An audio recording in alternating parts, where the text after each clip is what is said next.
that you've had an introduction to functions, seen the use of some common statistical functions, and learned about some of the more advanced functions that a data analyst might use. In this video, we'll look at the difference between relative, absolute, and mixed references in formulas, as well as how to use them. And we'll learn about formula errors in Excel. It's important to understand the difference between relative and absolute references when creating your formulas. By default, in Excel, cell references are always relative references. The term relative is the key here because it means that when you reference a cell, you are in fact referencing the cell's position in relation to the cell that the formula is in. That is why, when we have been copying formulas from one cell to another so far in this course, using either copy and paste or the fill handle, we haven't needed to modify the cell references because Excel assumes you are using relative references. When the formulas are copied, the cell references are changed to match the relative positions of the cells that are being copied to. So now we know that relative references are the default in Excel, but how do we make it so that the cell references don't change when we copy them? For that, you need to use absolute references. In contrast to relative references, absolute references to cells stay the same when you copy a formula containing such references.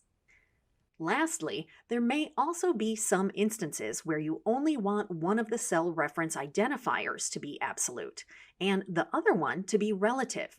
For example, you might want the row identifier to be absolute, but the column identifier to be relative, or vice versa. These are called mixed references, and an example of this would be $A $1 plus $A3, where $A1 has a relative column and an absolute row, or $A3 has an absolute column and a relative row. In contrast to relative and absolute references, when you copy a formula containing mixed cell references, any relative cell references will change, whereas any absolute cell references will stay the same in the copied formula.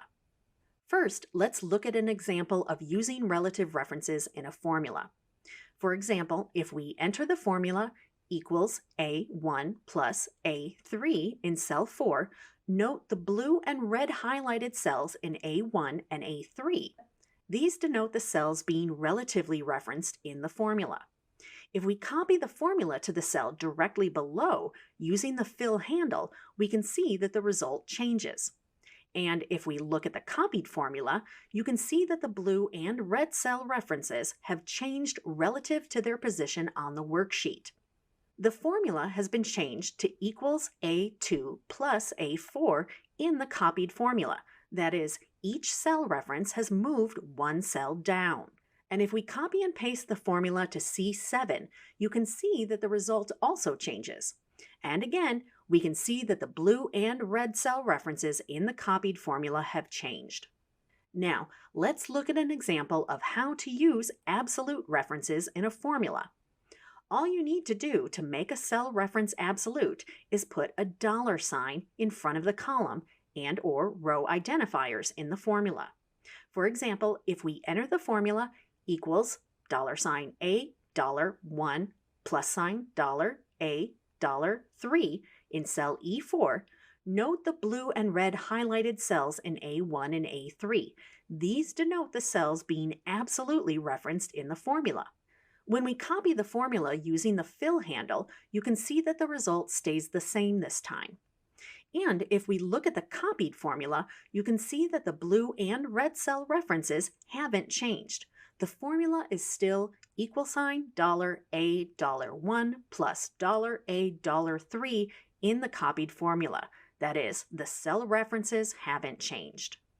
Similarly, if we then copy and paste the formula to E7, you can again see that the result stays the same this time. And we can see that the blue and red cell references haven't changed. The formula is still $A $1 plus $A $3 in the copied formula. That is, the cell references haven't changed. Lastly, we'll look at an example of how to use mixed references in a formula. So if we enter the formula equals $1 plus $A3 in cell G4, note the blue and red highlighted cells in A1 and A3. These denote the cells being referenced in the formula. If we copy the formula to the cell below using the fill handle, you can see that the result changes, but it's a different result from the previous examples. And if we look at the copied formula, you can see that the first blue cell reference has stayed the same, but the second red cell reference has changed. If we copy and paste the formula to G7, you can see that the same thing happens. The result changes. And again, we can see that the first blue cell reference has stayed the same in the copied formula, while only the red cell reference has changed. Now we'll have a quick introduction to dealing with formula errors in Excel. Because of the complexity of writing formulas, especially the more complicated ones, there are bound to be occasions when you make a mistake in the syntax or in the data selection, which will lead to a formula error. Errors are typically denoted by displaying, in the cell that is supposed to be displaying the result, one of the error codes in this list. When you see multiple hash symbols in a cell, it's not really an error. It just means the column either isn't wide enough to display the whole word or value, or it contains a negative date or time value. So if we type Control plus semicolon, then space, then Control plus Shift plus semicolon, it enters today's date and the current time. But the cell is too narrow to display it, so what we see is multiple hash symbols. If we adjust the column width, we can now see the cell contents. So as I said, this really shouldn't be considered as an error. However, if we enter the formula seen in cell I7, when we press enter, we see a hash name error. This error was caused by trying to use an X as a multiplication operator, when in fact it should be an asterisk. Note the small green triangle in the top left corner of the cell. Also, note that when you select the cell, an exclamation mark appears, providing you with a hint about what caused the error. In this case, it says the formula contains unrecognized text. When you click the drop-down arrow next to the exclamation mark for an error, you see several options. The first line also gives you a clue on the nature of the error. This one says invalid name error. So it was probably a mistyped cell reference, value, or function name. If you click Help on this error, a help pane opens with specific information related to this error. If you click Show Calculation Steps, a dialog box opens displaying the current syntax with the error underlined, and you can try to evaluate the error.